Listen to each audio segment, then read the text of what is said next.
Disclaimer: the information provided on this podcast is for informational and entertainment purposes only and should not be considered as financial advice. We are not licensed financial professionals, and any opinions shared are based on personal experiences and research. As always, do your own due diligence and consult with a certified financial advisor or professional before making any investment decisions. All right, welcome back, everyone. We're here at episode 3. So I decided to dedicate this episode on eating out versus eating in, the expenses that you can have when you go out to eat all the time compared to cooking at home. You know, life is fast, life is busy. We got kids. We got after school activities, we got long days at work, we got stressful days, we got a lot going on. I totally get that, but that should not derail you from saving your money for a better tomorrow. So get your notes out because we're going to have a good episode, and I'm going to show you some statistics that's going to blow your mind about the average cost of eating out and the average cost of groceries, and how when you combine those two together, it can really set you behind. I am definitely not the perfect example, because if you say let's go to Chipotle, I'm all for it. I'll get in the car right now and use my points. I'm going to go get me some free guac. So, definitely something that I had to dial back. But I'm still able to get my Chipotle. I just had to dial it back a bit. And that's what this episode is going to be about. So, you can make Chipotle at home for a fraction of the price. And with items like that, you can actually freeze. So you can freeze those. So when you don't feel like cooking, or you're going to have a long day, or the kids got activities, and you don't feel like coming out of pocket for McDonald's, for pizza, whatever the case may be, you can go ahead. You can pop these right out the out the freezer, and you can go ahead and let them thaw out. So by the time you get home, boom, microwave, ready to go, ready to eat. Quick, simple, easy, and you rinse and repeat on maybe on one of your days off. So we're really going to take a dive in to the prices and the expenses of eating out and how it can really impact you in your journey. All right, so we are here. So we're at the Dave Ramsey's website, Ramsey Solutions. So their team, they put together articles, they put together surveys all the time. They post them to the public, so people like you and me can start educating ourselves and start looking ourselves in the mirror and say, where can we cut back, right? So this is how much to budget each month for eating out. So as you can see here, they're saying that food is the third highest expense for Americans, which, with today's prices, I can honestly believe that. So they say, they broke it down. How much do Americans spend eating out? So Americans on average spend $3,639 each year eating out. So that's roughly $300 a month that people are taking to go out to eat. And again, remember, this article came out in 2023. It is now 2025. So I can only imagine how high these prices are now. So Americans spent 20% more eating out in 2022 than they did in 2021. That is absolutely crazy. That it went up to like that in just 1 year. So who knows how much it is now compared to what it was. All right, so now we're going to break down, how much to budget each month for eating out. And I love how the Ramsey Solutions team broke this down, right? So they broke it down by a single person household, a married couple with no kids, a married couple with kids, and single parents, right? Just how we said earlier in the video, we're all busy and we get that, but we got to find time because we have to stay disciplined in what we're trying to achieve. So the single person household spends $206 per month eating out. So that's about $2,467 per year. So again, when you're thinking about the bills that you're swiping, so if you looked up, at the image that they had on the website, if you look up, it says $17.34. So you're really thinking, $17. Oh, well, I got a discount here. This is $11. Oh, well, this bill is about $35. And the next thing you know, you're spending $2,467. And that's just a single person with no kids, no spouse. The married couples without kids, they spend $335 a month eating out, which is just over $4,000 a year. So let's just say you were trying to save up for your first house, right? And let's just say you came up and say, okay, you talk to your wife, you're like, or your husband, and we're like, hey, where can we cut? Let's sit down. Let's look at our budget. Where can we cut? Okay, well, I see here, just last year alone, we spent $4,000 eating out. Can we maybe cook more at home and take $2,000 a year and put it in a high yield savings account? So in 5 years, if that $2,000 earns at 5%, we'll have a whole much more cushion to put down for a down payment than we would have by spending it going out to eat or putting it into our normal savings account. So these are things that you guys have to think of the more that you grow in life and the more that you start to understand your personal journey. So for married couples with kids, they spend about $462 to $519 per month on eating out, which can get up to $6,225 a year, depending on the age of the kids. And then for single parents with at least one kid under the age of 18, they spend $280 a month, which is about $3,362 a year.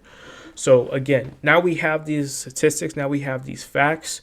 Go back even the past 2 months, 3 months of your statements and just start checking off where you saw that you're eating out and start adding that up. So add it all up and divide it by 3. If you're doing 3 months, let's just say a quarter, right? So, one thing that they always teach us is that, 1 month may be an off month. Second month may be something may be up. Third month is a trend. So now we have to find and identify what the trend is. So go through your budget for maybe a quarter. So go through it for 3 months. Again, you're just looking for your eating out expenses. Add those up, divide it by 3, and that should give you an average on how much you've been eating out. And that's a good place to start because now you can incorporate that into your estimated spending. So let's just say you are someone who you may be married and you may be without a kid, and you're saying to yourself again, okay, we're at $335 per month eating out. What can we do, right? We don't have kids, so it's not like we have to get up earlier. We don't have to take them to school. We may be entrepreneurs, right? We may have our own business, or we may have our 9 to 5s. So we can definitely cut back on eating out. We have the time to do that. And for those who have kids and who is married, one thing that works good in our house is, my wife, I'm considered the cook of the family. My wife, she will actually cook during the week. I stay at home and I work, so I am thankful that I'm able to work at home 2 days a week. So those 2 days I may start prepping dinner, may get dinner going for her.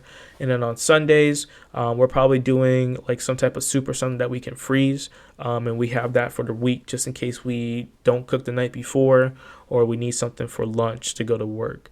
So, those are something that we incorporated on Saturdays. That's like our big dinner meal if we don't go, again, out to eat, or if we don't go over someone's, like one of our friends' house. We'll stay home. We'll have a good meal.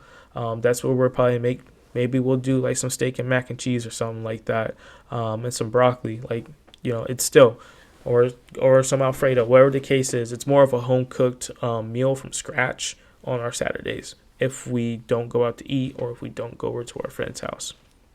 So what we had to do is we kind of had to look at how much we spent going out to eat. And what we found out, we actually spent a lot of money. Like a married couple with kids, we're probably over in the married couple with a couple kids, the way we were spending money on eating out. And it really, really started to impact us. So as you know, the way you can snowball down is the same way you can snowball up. So we went up, and now we have to snowball down. And it's still a work in progress, right? So don't let your eating budget deter you.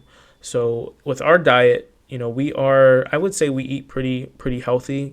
We do get more organic stuff. We do get more fresh produce type of things. Even when I go to the meat section, we're getting farm raised beef over what you see, maybe that the Walmart brand or whatever the case may be. We're getting the farm raised chicken, breasts and things like that. So our grocery bill tends to be a little higher than normal, but there's 3 of us, so it kind of works out. But that goes into us cutting, going out to eat. So once we identified that I can't give up my diet, like my diet is my diet. So, okay, where can we cut? We can cut all these trips to Chipotle. Sadly enough, we can make Chipotle at home for a fraction of the price, which we'll go over later in the video. But, it's important to remember you have to pay yourself first. With this, you're paying other people. You're putting money into other people's pockets. And I guarantee you, how many times you go out to eat and say, I can cook better than this? You probably can, because a lot of it, they're probably just pre-made meals, especially when you go to these chain restaurants and they're not mop and pops. They're probably these, pre-made meals that don't have much flavor to them. You can probably do a whole lot better at home. So, just keep that in mind. You want to pay yourself first. In order to get out your current situation, you have to pay yourself first. So look at your budget, look how much you're spending, reallocate, and then start fresh. So it doesn't matter when you start, it matters that you're starting, right? So, if you're 30 and starting compared to someone who's 21 and starting, guess what? You're still starting. It does not matter. You may have some ground to make up, but you're seeing a brighter tomorrow and you're starting. So don't let anyone else's story derail you. If anything, let them motivate you. All right, so now we're going to cover the average cost of groceries by household size. So according to USDA, the average for one adult, you're spending around $239 to $529 per month. That's probably depending on your diet, how much you eat, and exactly what you may buy from the grocery store. A family of four, you can definitely see this increase. So this goes from this is at $567 a month to $1,296 a month. And according to Instacart, a family of three on a moderate budget, they spend about $940 per month on groceries.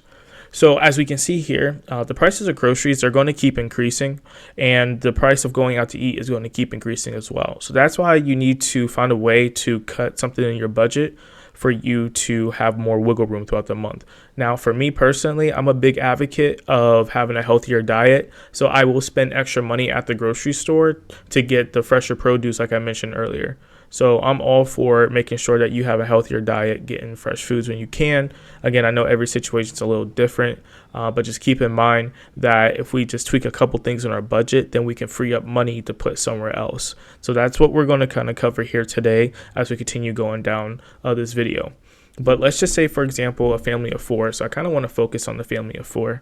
So if we go back to the budget for the Ramsey Solutions, let's just say on the high end, they're spending $519 a month going out to eat. So that's $6,225 a year. So let's just say if I'm a family of four and we're spending around, we're going to do the high end again. So we're going to do the $1,296. So that's going to come to $15,552 a year. So if I take that 1552 and I add that by the Ramsey Solutions figure here, which is going to be $6,225, that comes out to $21,777 in that year. So again, what we're looking to do is we're looking to cut somewhere, and the easiest place to cut in our budget is probably going to be going out to eat.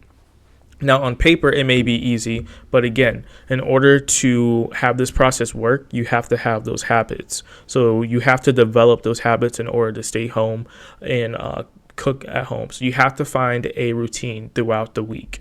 So, you heard the routine that we do here in our household. It tend to start working out for us. We can definitely see our money coming back into our pockets to put towards debt because now we're limiting going out to eat. And then I'm going to break down here a mock bank statement that I put together through ChatGPT that we're going to review on exactly what it may look like in your bank statement on going out to eat. All right, so this is the mock bank statement that I put together with ChatGPT here. So we have John Doe's the account holder, and we're going to review the month of January. So as you can see, John, he ate out every 4 days. So as you can see here, he ate out to eat every 4 days. These are the places that he went. This is the category. So a lot of times now with your banking apps, they may actually automatically categorize it for you, which is nice. And then this is the amounts that he spent going out to eat, which equaled $300. Now, John, the way he eats out kind of looked like the way I used to eat out.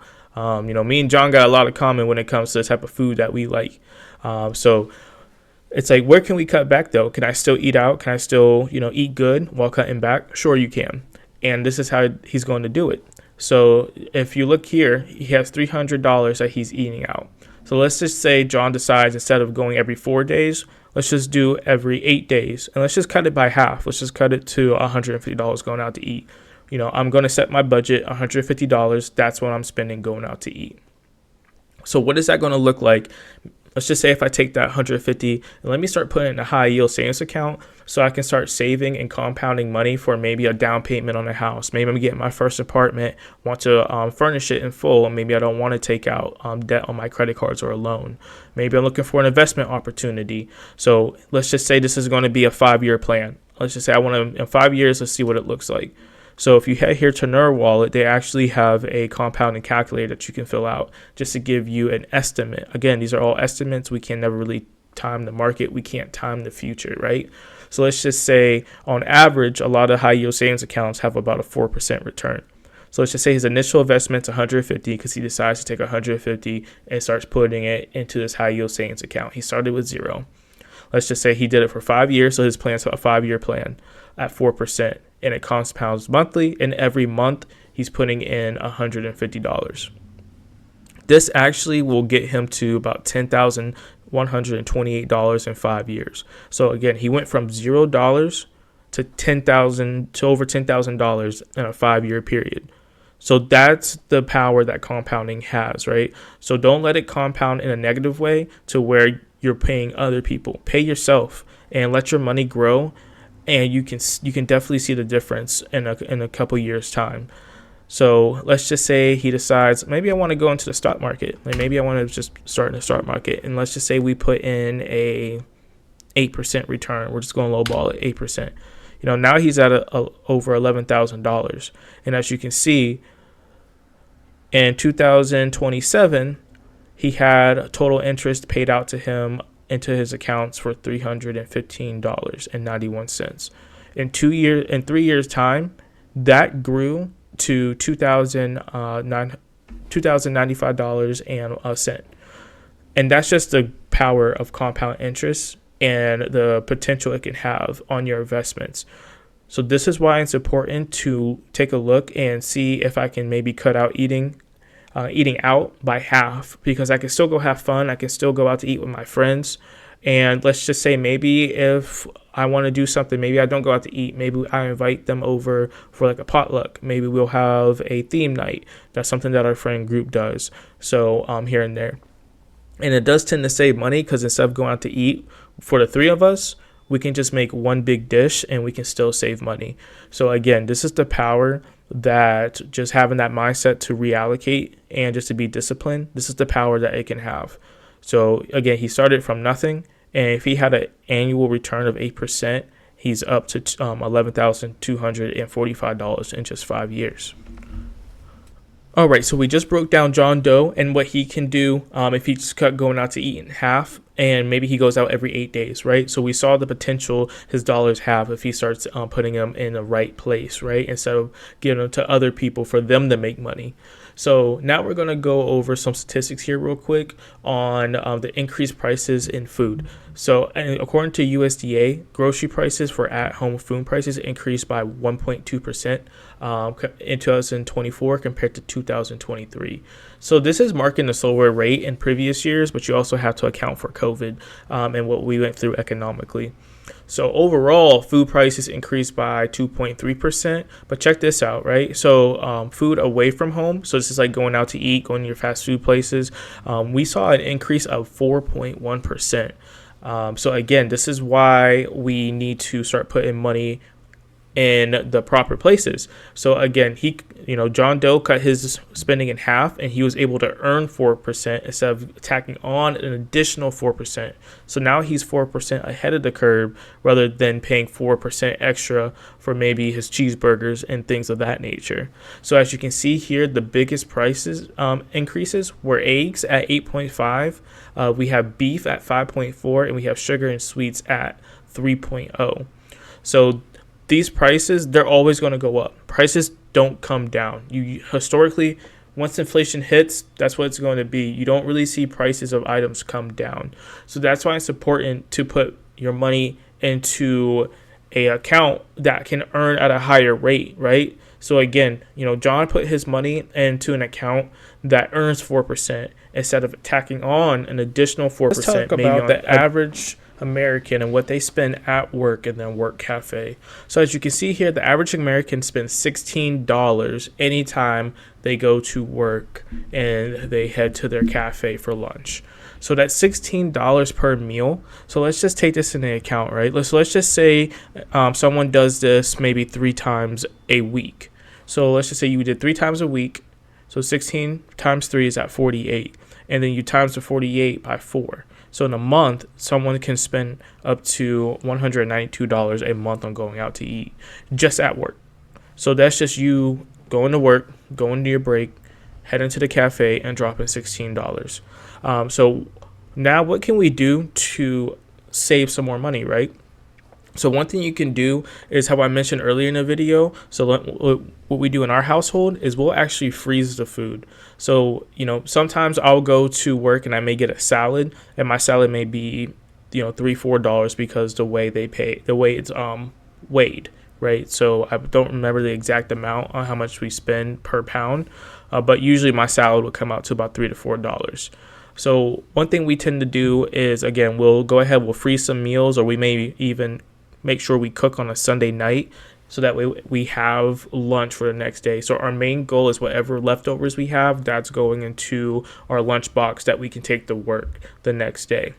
So when you're at $16, again, these things may seem small in the time being, but over time they tend to add up. So another way that you can cut spending with going out to eat, or using your going to your work cafe, is start packing your own lunch, and that's a great way for you to heavily reduce your spending there. Or like if you get a Celsius every day, maybe you want to buy that in bulk, because once you buy that in bulk, you're saving a whole lot more money than a Celsius that may be $2-3 at your job or at the local convenience store that's already chilled. So maybe you can get a bulk order of the Celsius, and you spend $1, $2 per Celsius. So these are little things that you can look into that can help you save money throughout the month. Again, it's all about your habits. Once you start building these habits, and once you start getting into a rhythm, only you can break that rhythm. So you just have to remain focused, remain disciplined. One thing they say is, if you want to be rich, you got to act rich. And one thing rich people do, they say discipline in the plan that they create. And that's the same thing that we need to do in order to get to their level.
So again, a lot of these situations that we're going over, they're just situations, but it's just to show you the power that compounding has and the power of the discipline that you can carry throughout the rest of your journey.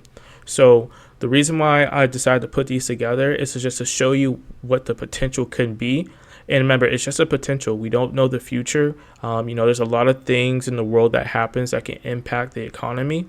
But I'd rather have money set aside and ready to go than have no money at all during a downturn in the economy. So this is why it's very important for us to ensure that we're ahead of inflation, we're putting our money in the right vehicles, and our money is working for itself.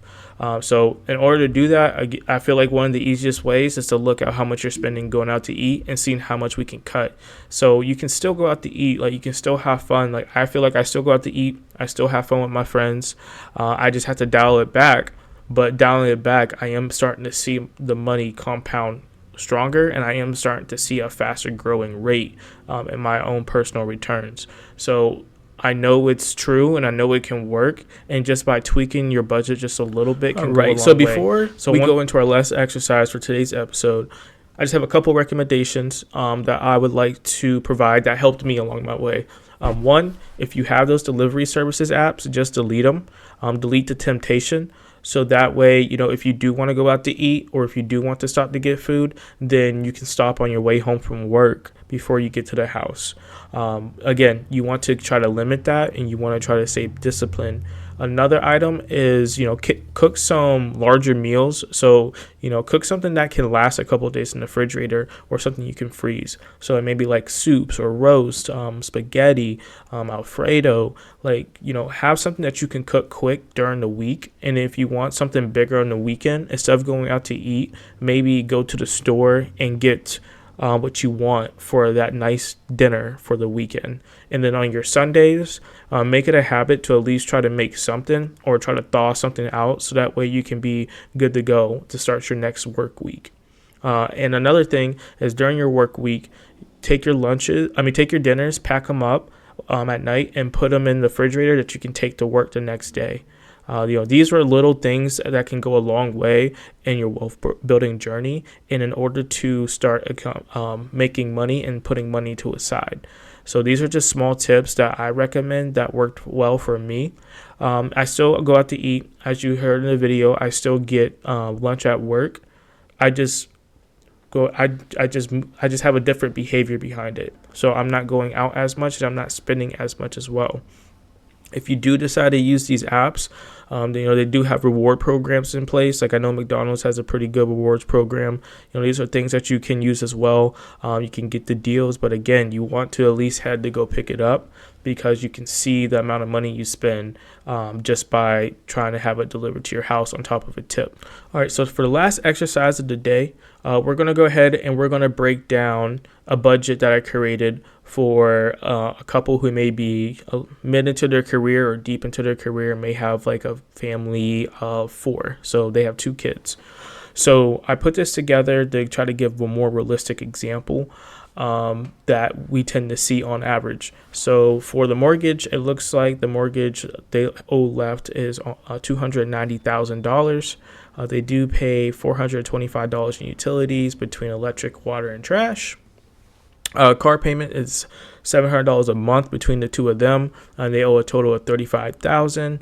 And then the student loans, they also owe a total of $20,000. As you can see here, they spend $500 on dining out and $850 on groceries. And both parties, they get lunch at work for $16. And then the monthly expense for that comes out to $256 after the month ends. So income A or income 1 earns $2,700 a month. Income 2 earns $4,500 a month. So in total, they're bringing home in total after taxes $7,200 a month, which is fantastic. But that difference is only $189.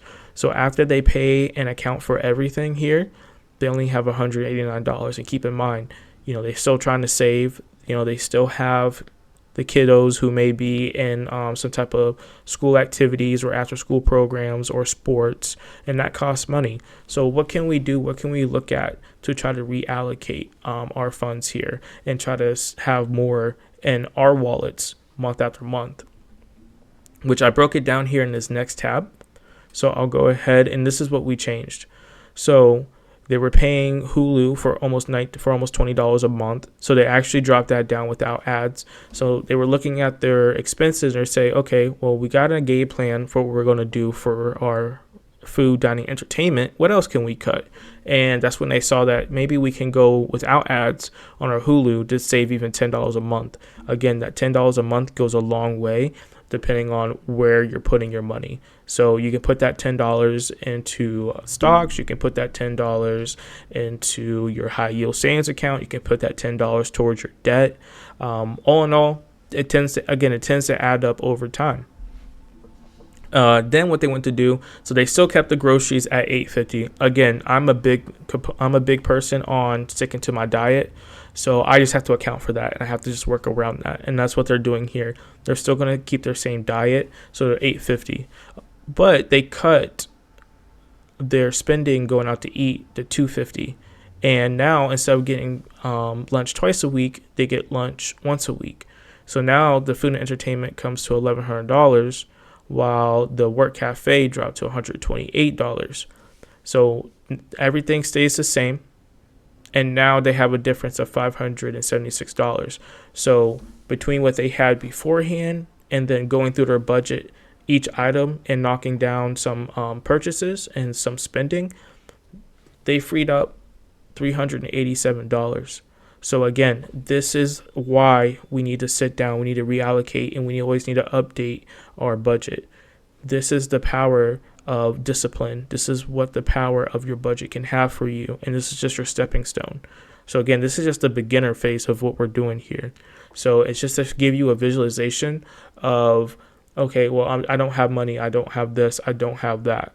All right, well, why don't you have it? Sit down and figure out why you don't have it and see where you can reallocate and where you can put your funds to. Again, every situation is different, and we get that, but that's why it's even more important that you seek a financial advisor or a professional to help you come up with a plan and to help you stick to that plan. These plans, a lot of plans that they put together is tried and true.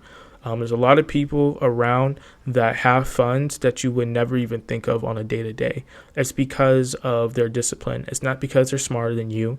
It's not because they make more than you. That does play a part into it. But you don't, Dave Ramsey says, you don't have to make six figures to be wealthy. You just have to be disciplined and have a plan and stick to your plan. And don't panic when times get rough, because there's always going to be a rough time.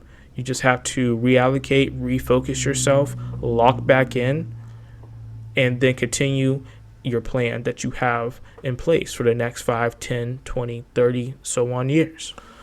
If you made it this far, I just want to say thank you for tuning in and watching here today.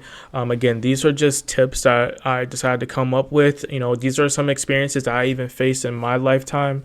So it's just something that I want to pay back. It's just, again, lost dollars turns into learned lessons. And I'm just trying to share my learned lessons to you all. It's not going to be perfect. It's not going to be easy. If it was easy, everyone would be able to do it. But just keep in mind, if you want to get to your future more comfortably than where you're at now, it just starts with change. And once you have that change, you just get comfortable to that change. You get used to, saying no. You get used to cooking at home. You get used to that rhythm. It just takes time to get used to, but just, stay locked in, stay dedicated, stay motivated behind your why. And, thank you for watching today.